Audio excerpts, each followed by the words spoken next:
In the depths of the human psyche, marriage is not merely a social contract or a romantic ideal. It is a crucible for transformation, a sacred journey toward individuation.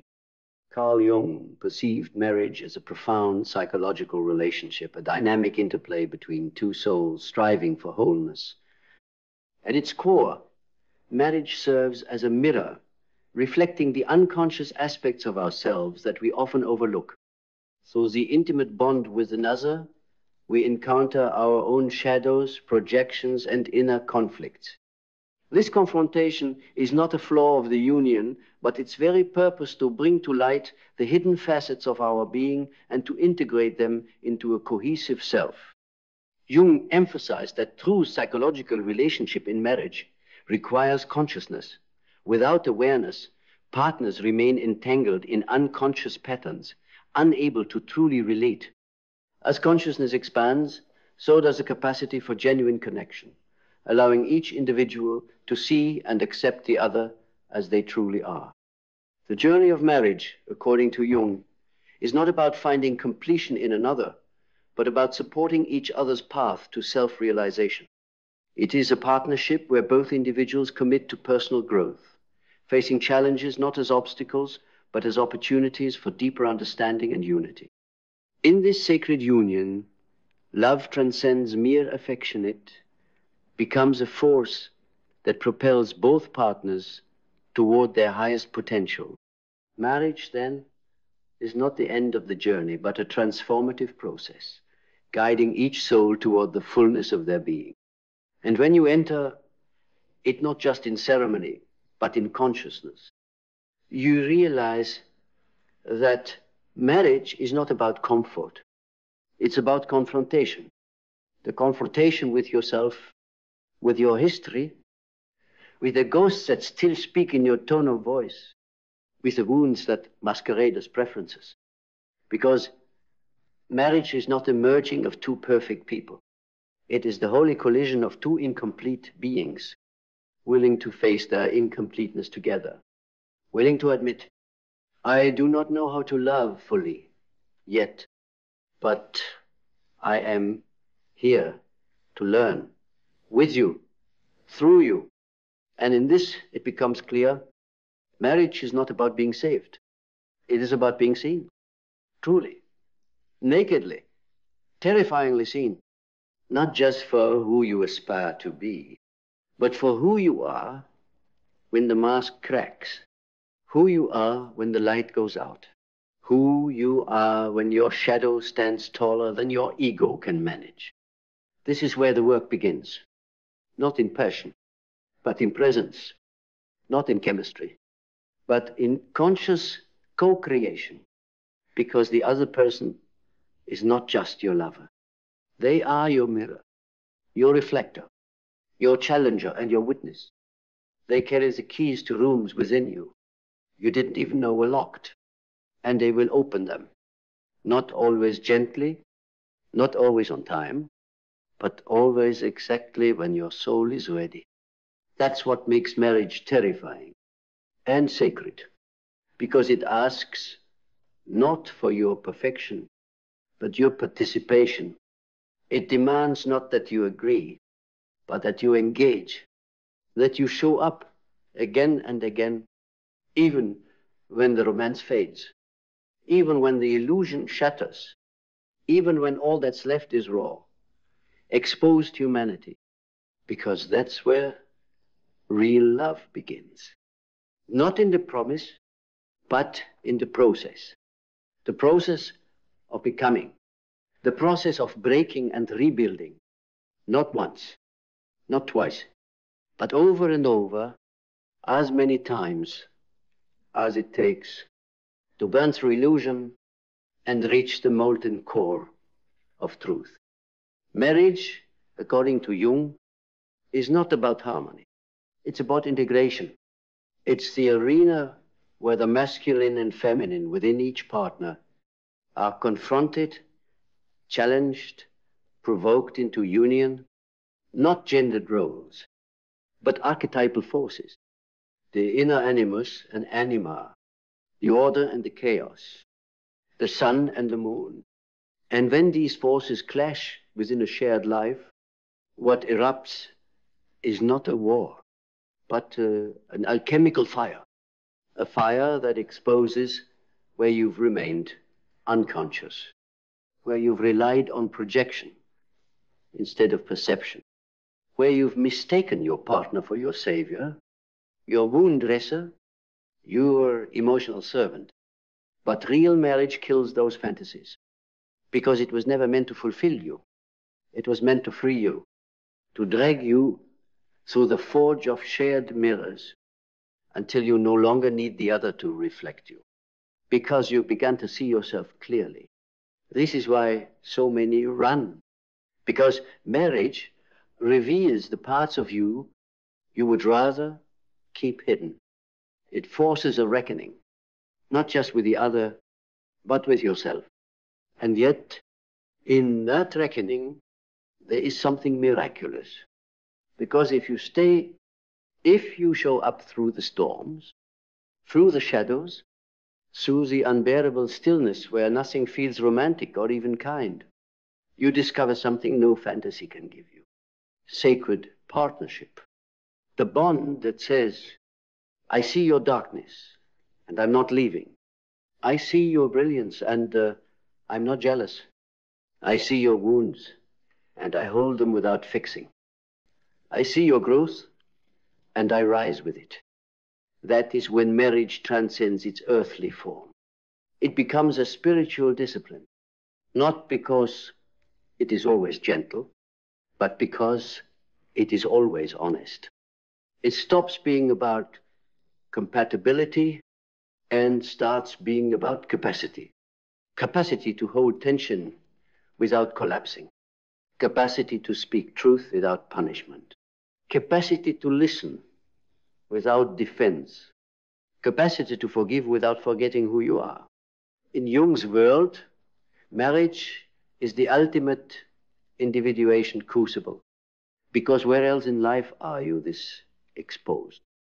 This tested, this mirrored, this called out, not out of cruelty, but out of love so fierce. It refuses to let you remain unconscious. It's not a fairy tale. It's not a contract. It's not a cure for loneliness. It's a portal, a place where your ego is slowly dismantled, so your essence can finally be revealed, where your projections are shattered, so your presence can finally be embodied, where the child in you, who was never held, learns to hold themselves while letting another hold them too. It is the highest, hardest school of devotion. Not because it gives you what you want, but because it shapes you into who you were meant to become. Not a version of yourself edited for comfort, but a version sculpted through friction, forged through honesty, polished by presence. And when two people accept that path, not as punishment, but as privilege, they enter a rare kind of love. Not because it's perfect, but because it is conscious. And conscious love, it doesn't just change relationships. It changes everything, because once you've loved like that, with your eyes open, with your shadow integrated, with your truth uncloaked, you can no longer settle for anything that smells like performance. You crave presence. You crave depth. You crave reality. You don't want someone to complete you. You want someone to witness you as you complete yourself. You want someone to hold your hand, not because you're afraid of the dark, but because you've chosen to walk through it. And it's more powerful to do so in communion.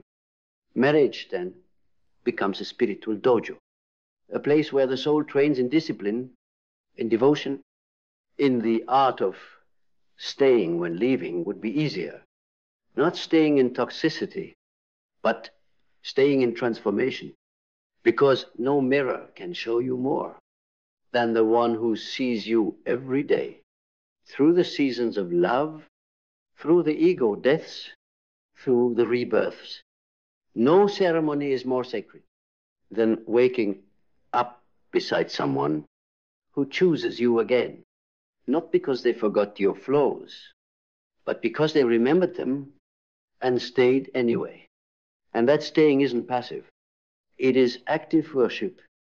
It is choosing to grow beside another, not by demanding change, but by becoming change, by making your own healing your highest gift, by making your wholeness the offering you lay at their feet, by saying with every word, every silence, every mundane moment, I am not here to fix you.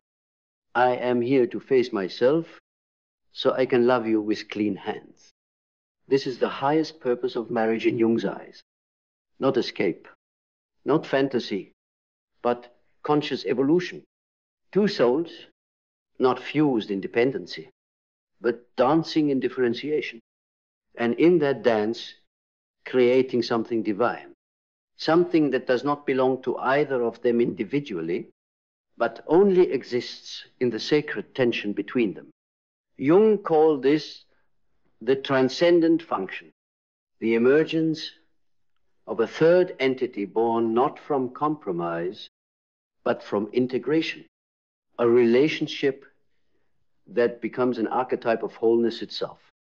Not a merging that erases identities, but a union that amplifies them, where your solitude is not threatened by connection, but honored within it, where your growth does not compete with theirs, but summons it.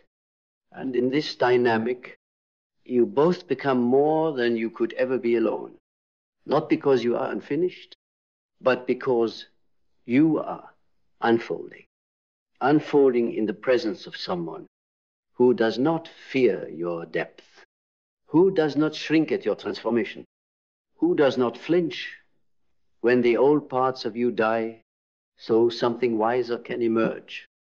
Marriage then becomes the arena of radical becoming, not despite the conflict, but through it, not in spite of the discomfort, but because of it. Because every argument, every rupture, every silent night, and honest confrontation is an initiation, an invitation to drop the mask, to meet the moment, to remember that the goal was never to be comfortable. It was to be conscious. And as you rise through those moments, as you step deeper into your truth and theirs, you begin to feel the sacred irony. You did not find yourself in spite of marriage. You found yourself because of it, because someone stayed long enough for your reflection to become unbearable, and then beautiful. And now you see it clearly. This isn't about love stories. This is about soul smithing, about shaping the unseen, about forging a flame that can't be extinguished by time, routine, or even pain. A flame that lights the way, not just for the two of you, but for what is possible when love becomes a vehicle for awakening. Because when love becomes awakening, it ceases to be about possession. It ceases to be about comfort. It becomes a practice, a spiritual path that strips you bare, not to expose your weakness, but to reveal your wholeness, where every wound becomes a doorway, where every trigger becomes a teacher, where every moment of rupture is not a sign to run, but a call to remember. Remember why you chose them. Remember why they chose you. Not to complete each other, but to confront yourselves in each other's presence with sacred precision. This is not soft love. This is sovereign love. This is the kind of love that doesn't flinch when your darkness surfaces, because it knows that's where the gold is buried. This is the kind of marriage that doesn't stay for fear of loneliness, but for the power of mirroring. Because when you are truly seen, not just through affection, but through confrontation, through grief, through mundane repetition. And still, someone stands across from you and says, I'm here, not to fix you, not to flee you, but to meet you.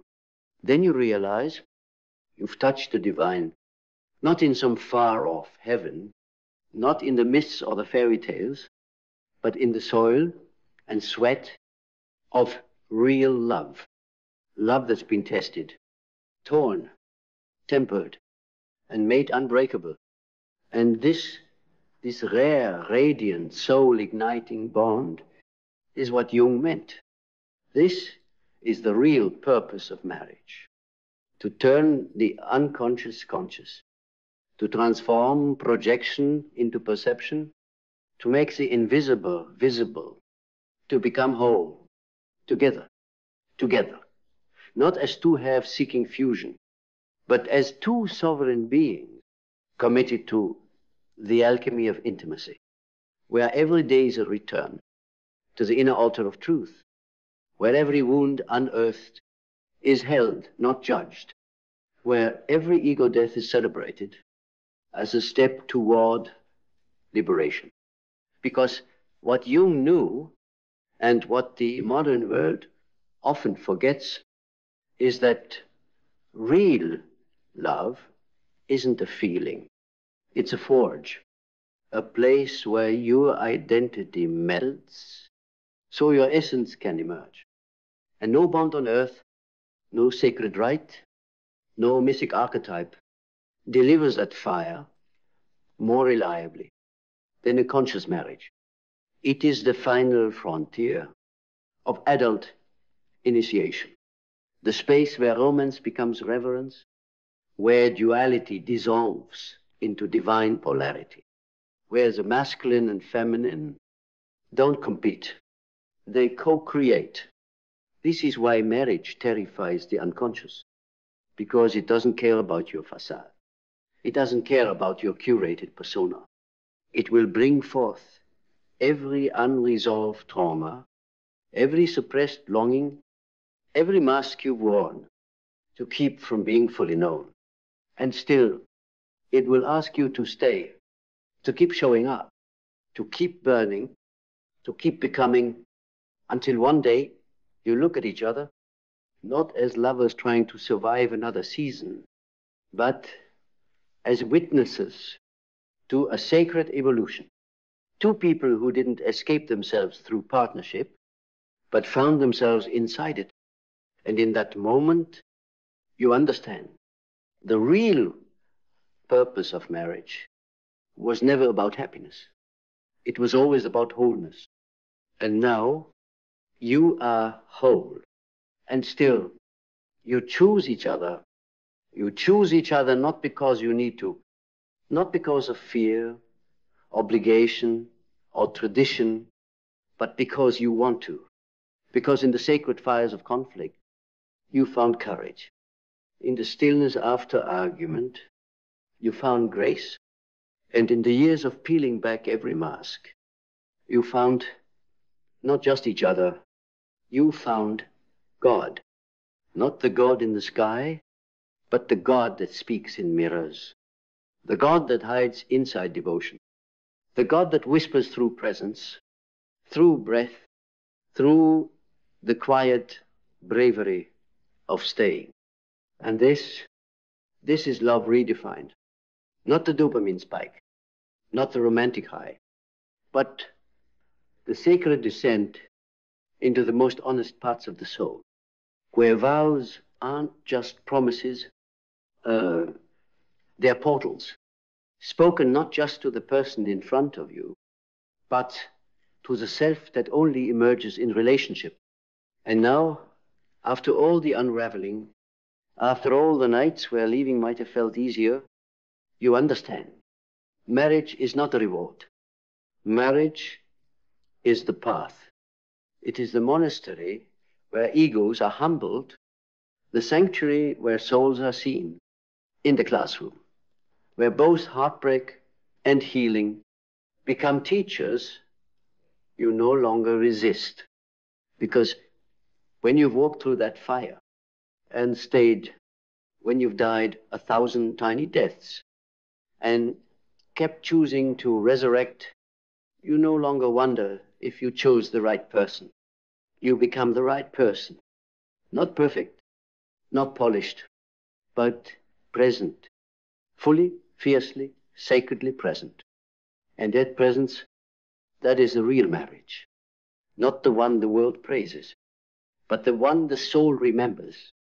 The soul remembers not the flowers, not the rings, not the picture-perfect vows whispered under sunset skies.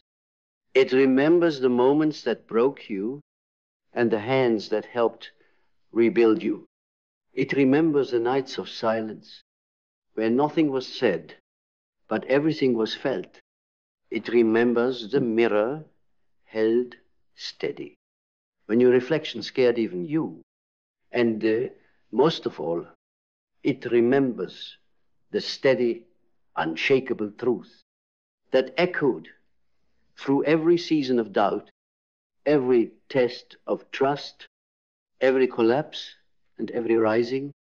You stayed, not out of fear, not out of comfort, but out of conscious choice.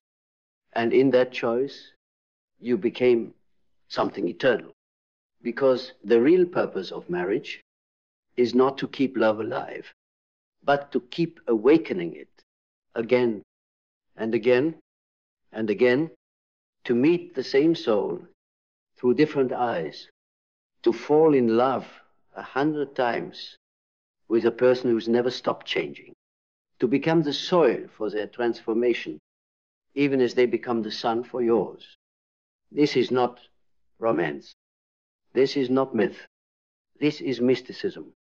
And those who dare to walk this path, to love with eyes wide open, to surrender without disappearing, to integrate, instead of idealize, they do not just build a life together, they build a temple made not of stone, but of scars, of sweat, of truth told at 3 a.m. when the ego is gone and only the soul remains. And within that temple, you don't worship each other. You worship what you've become together. And in that final sacred knowing, you realize the real purpose of marriage was never to find safety in each other's arms, but to find freedom in each other's eyes. Freedom not as escape, but as revelation. The revelation that to love this deeply, to stay this wholly, to surrender this honestly, is the most radical act of liberation a human being can choose. Because nothing holds a mirror to your unconscious like love that doesn't flinch. And nothing transforms you more than a union that doesn't run. So in the end, marriage is not the destination. It's the initiation. The soul's slow climb into sovereignty through the scaffolding of shared struggle. The dismantling of fantasy so that real connection can be forged. Not in perfection, but in presence. And for those who are brave enough to walk that path, not because it's easy, but because it's true, they discover something rare, something sacred, something the world forgets but the psyche never does. That the fire of marriage, when fed with truth, doesn't just warm the body, it illuminates the soul. And in that glow, you see each other clearly, not as saviors, not as soulmates, but as sacred mirrors, inviting each other again and again into the highest act of love, not to become one, but to become whole, not by dissolving into one another, but by standing side by side as two sovereign beings whose love is not born of need, but of knowing. Knowing that the path to divinity wins through the terrain of the human, through the mess, through the mundane, through the mornings where love looks like dishes and discipline, more than poetry and passion. And still, you stay, not because it's easy, but because it is worth it, because something holy is being carved in the space between you, something fierce, something true, something eternal. This is not the kind of marriage that society trains you for. This is not the performative theater of matching outfits and filtered smiles. This is the gritty, mystical, soul-altering ceremony that Jung knew was possible when two people use each other, not to escape the self, but to face it, to become conscious through communion, to integrate through intimacy, to awaken not in isolation, but in the divine friction of real partnership. And when you arrive there, when you have died and been reborn 1,000 times in their arms, when you have watched your illusions shatter and still chosen to rebuild with your bare hands, you understand something unshakable. That marriage is not about finding your other half. It's about becoming whole in the presence of another who is doing the same. And when you both rise in that wholeness, not as fantasy, but as fact, your love becomes untouchable. Not because it's flawless, but because it's free. Free of projection, free of illusion, free of fear. And in that freedom, you don't just have a marriage, you have a masterpiece. So now you understand. Marriage was never about losing yourself. It was never about safety or structure or static roles. It was never about completing each other. It was always about awakening each other. It was the fire chosen by your soul to burn away the inauthentic, to expose the unconscious, to elevate the ordinary into the extraordinary. It was the mirror you could not escape, and the only one clear enough to show you who you truly are, beneath the mask, beneath the fear, beneath the myth. This is what Jung meant when he called marriage the individuation of two beings, side by side, into the fullness of themselves. Not two halves becoming one, but two wholes becoming divine witnesses to each other's transformation. And that is the kind of love the world cannot manufacture, society cannot define, and time cannot diminish. The kind of love that stays, that deepens, that liberates. So if you ever wondered what marriage was truly for, it's not for completion. It's not for comfort. It's not even for happiness. It is for wholeness. And when you choose it for that reason, when you stay for that reason, when you rise, break, heal, and choose again for that reason, you no longer have a marriage. You have a sanctuary. And in that sanctuary, you don't just survive love. You become it.